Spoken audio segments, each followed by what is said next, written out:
welcome to the Dub Show. I appreciate you guys, man. Check me out.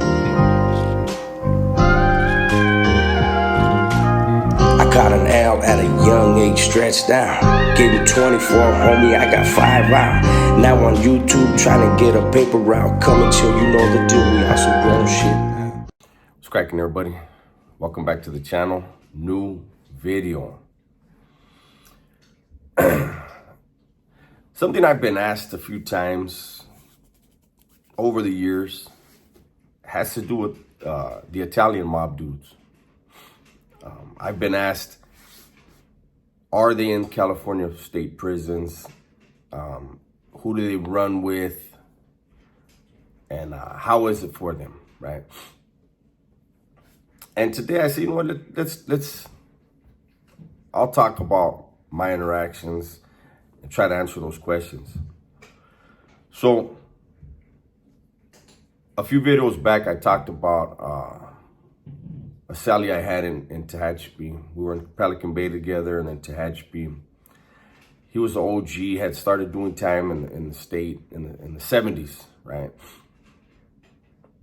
And if you hear any noise, it's my dog. She's eating, drinking, playing. She's crazy. But anyways, my Sally told me in the 70s, in San Quentin, there was the main head for the West Coast, for the Italians. He was in San Quentin with them, with all of those legendary names from the 70s.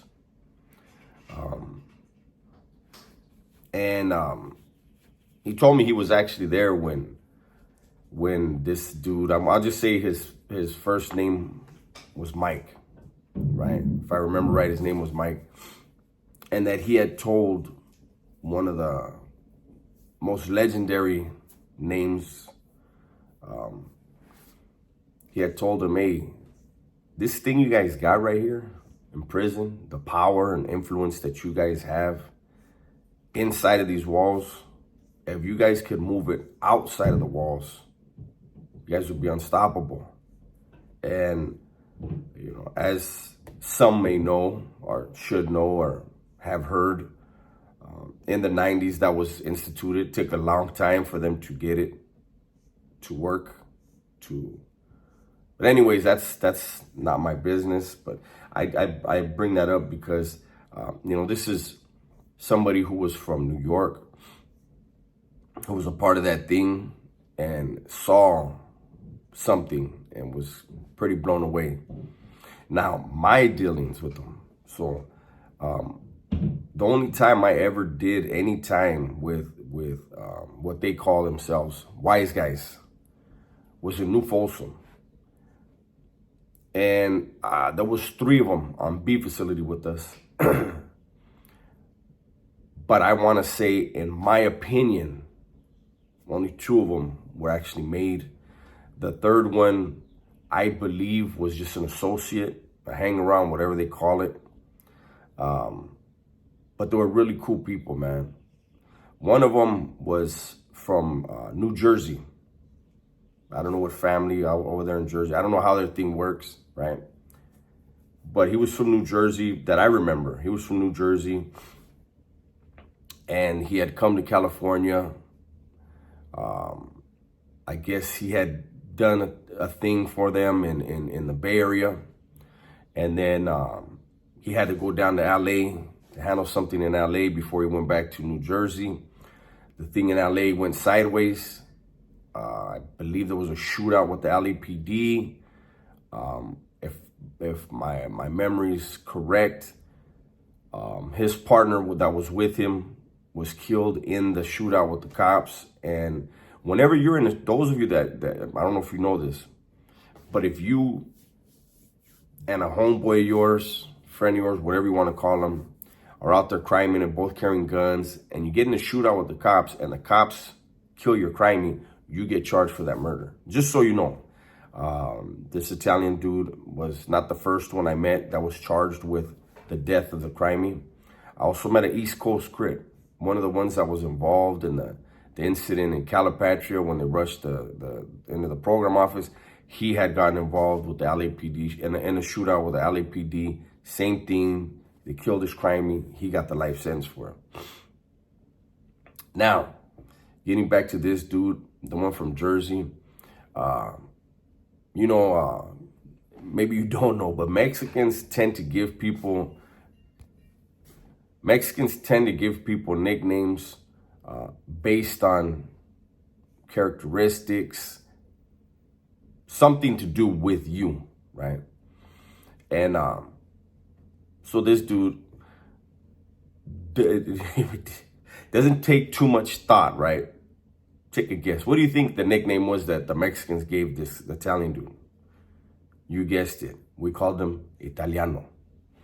Italiano was really cool dude, man.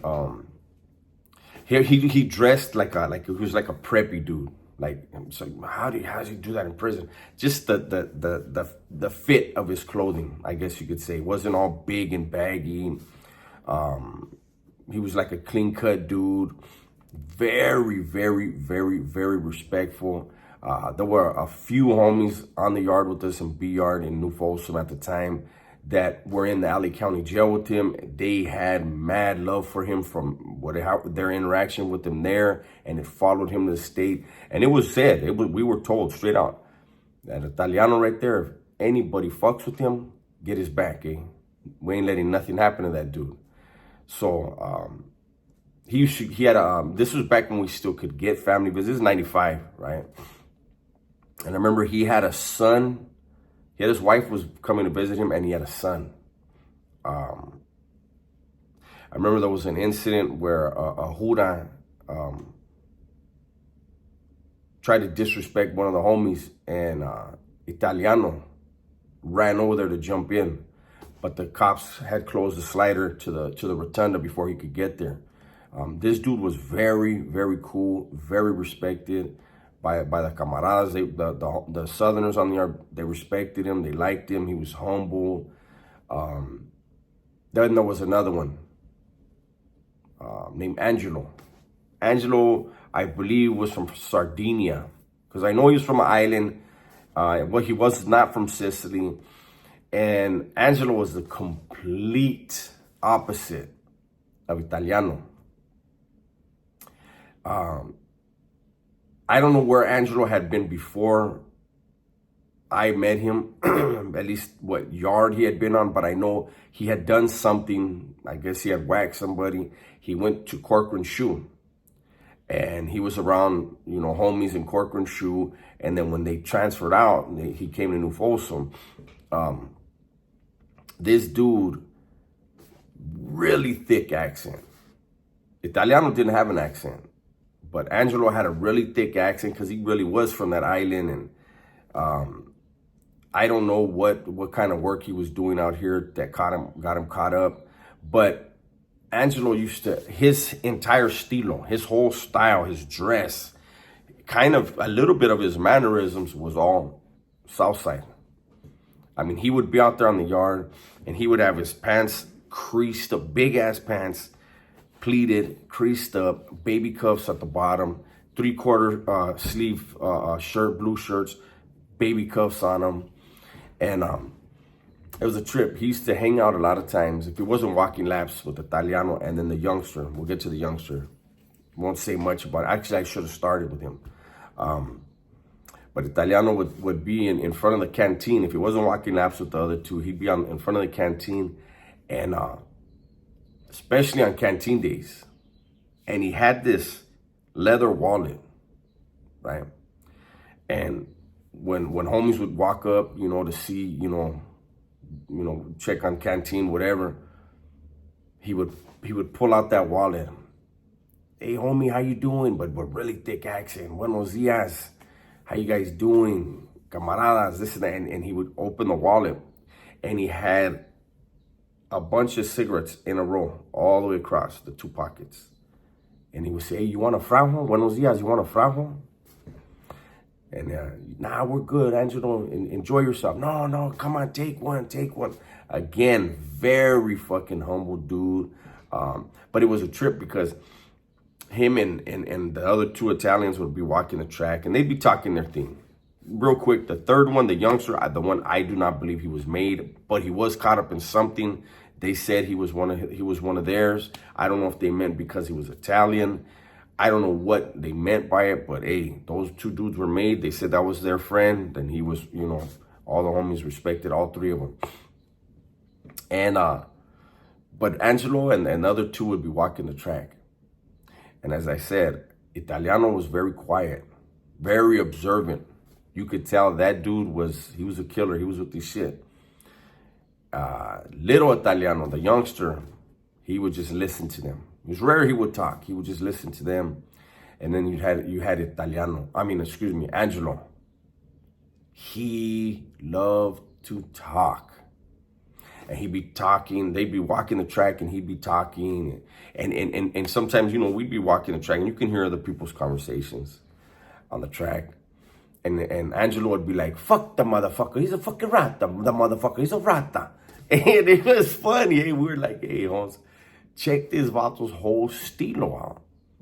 Like, I don't know, maybe the Italians do use that word. I don't know, but just to us, the way he was dressed, all creased down, baby cuffed up, and hearing him talk like that, it was just funny to us, you know. Now, who did they run with? As far as I saw, those three ran with each other, but they made it abundantly clear, we roll with you guys. They were telling the Southern, we roll with you guys. Anything happens on this, and the homies were like, nah, you do your thing, eh? Like, we appreciate that. If there's a homie gets caught by himself and something's happening and you want to jump in, cool, we'd appreciate it. But as far as like getting involved in our stuff, do your thing, eh? Like, we got you. Don't worry about it. There's enough of us. We got you guys. And it was one of those things. They never stuck their nose in anything that didn't have anything to do with them. They did their time good. Now, as far as like influence on the yard, they didn't have that. I don't even think they function that way. I don't even think in the feds. I don't know. Somebody that's been in the feds can tell me, but I don't even think in the feds they have any interest in trying to organize anything behind the walls. I think that may be unique to California, and other states followed suit after California did their thing. But I think that's mainly like the southwestern states that do that. I don't know, but that's my interaction with them. Like I said, I met three of them. Two I know for sure were made. Matter of fact, almost forgot. I did that video yesterday. Another channel that went down in New Folsom. Somebody's trying to correct me and say it was in Corcoran. I don't know everything I saw. Seen several different videos now and some other stuff on it. It all says New Folsom, whatever. But I believe Angelo was in that building, 8 building on B facility in New Folsom. And I remember at one point, they banned him from being able to talk on the phone. I don't believe that can be a permanent thing, but I know he was banned. And the reason why is because whatever dialect he knew of Italian, he was using that on the phone. And they gave him a 115, they gave him a write-up. And they said that he was basically, like, I guess they were saying he was trying to organize hits and a bunch of other stuff from New Folsom. But I remember that. They banned Angelo. Angelo was so mad. But he still offered you a cigarette, man. Still humble, quiet dude. But anyways, that's my video for today. Hopefully you guys enjoyed it. Don't forget to leave comments if there's other things you guys want me to talk about. Hit me up in the comments, man. Give me ideas, things that you guys want to hear about. With that said, I'm going to let you guys go. Everybody, please be safe, be smart, and tell the ones you love that you love them, right? I'm out of here.